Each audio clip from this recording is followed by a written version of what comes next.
स्वागत आहे आपलं नवीन एका व्हिडिओमध्ये। आज पारगाव तालुका कटाव जिल्हा सातारा येथील सासनकाठी सकाळी 12 वाजता सातारा दिशेने प्रस्थान केलं काठीनं आणि गावामधून काठीचं मोठ्या जल्लोषात मिरवणूक झाली आणि तिथून काठी सातारा दिशेने रवाना झाली। काठी पारगावमधून तालव्या मार्गे बागवाली वस्ती त्या मार्गे सटवाईपासून तशीच नाजगिरी आर्वी नाजगिरी रोडला निघली, तिथून नाजगिरीत गेली। नाजगिरीतून आर्वीमध्ये गावातील एक मुलगी त्या ठिकाणी आहे, त्यांच्या घरी भोजनाची व्यवस्था करण्यात येते दरवर्षी। तिथं सर्व भाविक भक्तांनी त्या ठिकाणी भोजन केलं आणि काठी तशीच सातारा दिशेने रवाना झाली। तिथून काठी निघून सुरली रहमतपूर मार्गे या तासगाव ठिकाणी काठीचा मुक्काम असतो। या ठिकाणी आपण पाहू शकता पार्क या काठीसाठी मोठ्या जल्लोषात येत असतात। तर या काठीबद्दलची त्यांची भावना काय आहे ती आपण त्यांना विचारू। बऱ्याच वर्षापासून चालत आलेली पायी दिंडीची परंपरा पारगावचे तरुण आज देखील तशीच पार पाडत आहेत आणि बरेचसे तरुण आज चालून थकलेले असले। पारगाव मधील सर्व भाविक दिवसभर चालून कटून झोपलेले आहेत। या ठिकाणी आपण पाहू शकता गावातील सर्व भाविक दिवसभर चालून कटून थकलेले आहेत आणि झोपत आहेत। आणि खास दुटी वाचणारा गावचा फौजी कालच या सासनकाठीसाठी राजा टाकून आलाय। त्याचं थोडक्यात मनोगत आपण ऐकून घेऊ। काय सांगशील बंडा, तू कालच फौजमधनं आलाय? हा, पुढे बघून। मी आसाममध्ये पोस्टिंग असतो आणि सासनकाठी आपले सातारला जाते दरवर्षी करंजेला। त्यासाठी मी खास सुट्टी घेऊन पायी चालत जाण्यासाठी आलेलो आहे। खूप आनंद वाटतंय, मस्त वाटतंय आणि देवाशी श्रद्धा असल्यामुळेच मला इथे येण्याचा मौका भेटला। खूप खूप धन्यवाद। खरं सांगायचं झालं तर इथं सर्वजण आले ती मनात एक भक्तिभाव श्रद्धा ठेवून आलेत। अशाच पद्धतीत आपले समेत आहे पप्पूस, आणि काय सांगतील याच्याबद्दल?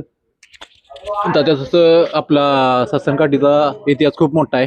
हा, आणि पहिल्यापासूनची परंपरा आहे देवाची, श्री कालभैरवनाथाची यात्रा म्हणजे आपल्या पूर्वजांपासून चालत आलेली आहे। आणि पारगाव ते करंजेपेठ सातारा हा 50 किलोमीटरचं जे अंतर आहे ना, तर गावामधील असे अनेक तरुण आहेत की जे या साताऱ्याच्या यात्रेची वाट बघत असतात आणि सातारा यात्रेला आपण कधी पोचतोय ह्याची ते वाट बघत असतात। आपल्या समेत आहेत पुजारी, काय सांगाल काठीबद्दल? आपल्या या पारगाव या गावामधील भैरवनाथ मंदिराची यात्रा आहे ती सातारकरांची ती परंपरापासून चालू झालेली आहे। तरी सर्व भक्तिभावाची सगळी सर्व मुले, लहान मुलं, वयोवृद्ध लोक सगळी आता निघालेली आहेत आणि या सकाळपासून तासगाव म्हणून आहे त्यात निवांत जरा आराम करतात। सकाळची सर्वजण पायी प्रवासात जाणार आहे। आणि आजचं साताराला जाता असताना तासगाव या ठिकाणी मुक्काम पडतो आणि त्या मुक्कामाचं जेवण हे आमच्या गावचे रिक्षा चालक, रिक्षा युनियन हे ह्या जेवणाचा सर्व अन्नदान करत असतात। काय सांगाल कृष्णांना या अन्नदानाबद्दल? तुमचा काय म्हणजे तुमची काय भावना आहे? हे अन्नदान करण्याचं भाग्य आम्हाला लाभलं त्याला एक कारण आहे। पहिले आमच्या या सासनकाठीला रहमतपूर मुक्काम असायचा, तिथं आमच्या गावचे एक पाहुणे होते, ते तिथं सगळ्या जेवणाचा खर्च वगैरे करायचे आणि सर्व भाविकांना अक्षी मनापासून ते अन्नदान करायचे। पण त्यांच्या वृद्धापकाळात निधन झालं आणि त्यांच्यानंतर काय तिथं ती सोय होऊ शकली नाही। त्याच्यानंतर हा वारसा आमच्या नशिबाने रिक्षा युनियनला मिळाला आणि तेव्हापासून म्हणजे आता जवळजवळ 15-16 वर्ष झाले आम्ही हा वारसा अखंडपणे चालू ठेवलेला आहे। आणि त्या वेळेला आम्हाला कुठल्याही प्रकारची कमतरता जाणवत नाही, ही आमच्या भगवंतावरची आमची श्रद्धा आहे। आणि आपल्या समेत आहेत आपले- प्रशांत पवार. ते थोडक्यात आपलं मनोगत व्यक्त केलं. परंपरा चाललेली ही सासनकाठी पारगाव ते सातारा ही परंपरा चाललेली ही सासनकाठी आहे. इथं संध्याकाळचे अन्नदान करायचे आम्हाला एक 10-12 वर्ष झाली संधी मिळालेली आहे आणि ते आम्हाला असं आनंदमय वाटतं. धन्यवाद. आणि या पायी चालत असणारे भाविक भक्तांच्या बरोबर हा रणजित पवारचा ट्रॅक्टर असतोय. रणजित भाऊ, काय सांगाल या, म्हणजे तुम्ही आज तुम्ही ट्रॅक्टर घेऊन येत आहे, याला 5 7 8 10 वर्ष होत आली, काय सांगाल याबद्दल? येतो म्हणजे आपल्या भैरवनाथा असलेली श्रद्धा आणि भैरवनाथाचा वरदहस्त प्रत्येक गावावर राहावा यासाठी सर्वजण या काठी संकट येत असतोय आणि त्यात आपला खारीचा वाटा असावा. आहेच की, आमचा खारीचा वाटा आहेच की. आणि आपल्या समेत आहेत नितीन पवार. उठा. खरं सांगायचं झालं तर नितीन भाऊ, आता तुम्ही मला सगळं सांगा की तुम्ही वयाच्या किती वर्षापासून या काठी बरोबर येत आहे? वयाच्या 20 वर्षापासून येतोय. वयाच्या 20 वर्षापासून काय सांगाल या, म्हणजे काठीचं काय सांगाल तुम्हाला, काय म्हणजे अनुभव काय आले? परंपरा भैरवनाथाचे देवस्थानाचं महत्व आहे चांगलं. मग त्याच्या आशीर्वादाने अजून 40-45 वर्ष चालू आहे, तरी अजून काही कंटाळ येत नाही चालायचं आपल्याला. म्हणजे आज खरं सांगायचं झालं तर आज ही विज्ञान युग आहे.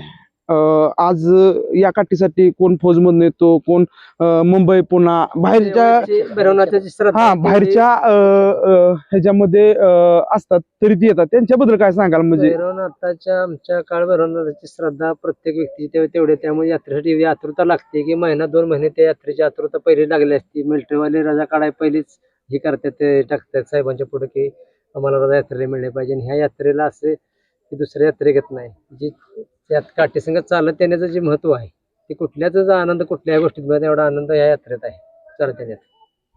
काय सांगाल आज या ठिकाणी 10 वर्षाचा 12 वर्षाचा मुलगाही आपल्या या सासन काठीवर चालत येतोय. म्हणजे आज आपण बघितलं आपल्या गावातील बरेच असं युवा असतील किंवा भक्त असतील, म्हणजे भैरवनाथावर नितांत प्रेम करणारे, श्रद्धा म्हणजे त्यांच्यावर अतूट प्रेम असणारे, म्हणजे भैरवनाथ हा सर्वस्व असं मानून येणारे आज आपल्या या घाटीवर चालत येताना काय काय बिना चपलीची चालत आली, त्यांच्याबद्दल काय सांगाल? किंवा तेवढी श्रद्धाच भैरवनाथ असल्यामुळे श्रद्धेपोटी त्यांचे ते आहे म्हणून त्यामुळे ते चालत आले. बरेच लोक आहेत ते चालत, त्यामुळे यावर्षी 2 युवक आले चालत आपल्याला. आणि गावातून भोजन येते त्याबद्दल काय सांगाल? त्यांची श्रद्धा आहे, ते 10 वर्ष झालेले चालू केले त्यांनी, त्यांच्यात त्यांना कुठली कमतरता नाही. 10 वर्ष त्यांची वाढच करत गेले. ते पहिले साधं जेवण, आज पहिलं 50 माणसाचं 100 माणसाचं जेवण ते सगळे व्यवस्थित टकाटक करून आणतात बनवून. त्यांची श्रद्धा आहे त्यावर ती श्रद्धा वाढतच चाललेली आहे. धन्यवाद. खरंच आज सर्वजण या काठीवर चालून कटाळलेत, तरी पण त्यांनी आपल्यालाही मी ही व्हिडिओ टाकायचं कारण की आज सर्वजण चालले त्यांनी कटाळी येते, तरी सुद्धा ह्यांचा जोश आणि उत्साह पाहू शकता आपण. अजिबात कटाळा वगैरे काहीच करणार. काठीवर सासन काठीवर चालत आलेले सर्व पारगावतील युवा आपण पाहू शकता. पायामध्ये बिना चप्पल घालता पारगाव पासून तासगाव पर्यंत चाललाय, म्हणजे हे एक भक्तीचं उत्तम उदाहरण आहे. प्रशांत कावळे या ठिकाणी, गणेश आहे इकडे, चंदू आहे, आणि आपण हे पाय पाहू शकता. पारगाव मधून एकदम अति श्रद्धा भावाने भक्तिभावानं चालत आलेले. इथं पहा पायाला फोड आलेत, बिना चपलीचं चालत आलेत. हे सर्व भैरवनाथावर असलेली श्रद्धा आणि प्रेम आहे. अटळ हे दिवसभर बिना चपलीचं चालत आहेत आणि बिना पायात चप्पल घालता अनवाणी पायानं. आणि इकडल्या साईडला पारगाव मधील आत्ताच 10वीची परीक्षा दिलेली, मोबाईल आणि टीव्ही यामधून वेळ काढून, म्हणजे आज पारगावची तरुण पिढी आहे, म्हणजे पारगावची कितवी तरी पिढी आहे, म्हणजे अखंड कितीतरी वर्षापासूनची परंपरा आहे आज या काठीवर चालत आलेली. आणि तुम्ही या ठिकाणी पाहू शकता सर्व म्हणजे भक्तिभावानं 10वीचं काही विद्यार्थी आहेत, आणि आज मोबाईलच्या आहारी असती सर्व तरुण पिढी, पण आज भैरवनाथावर असणारी अटल श्रद्धा आणि भक्तिभावामुळे या ठिकाणी आले. धन्यवाद.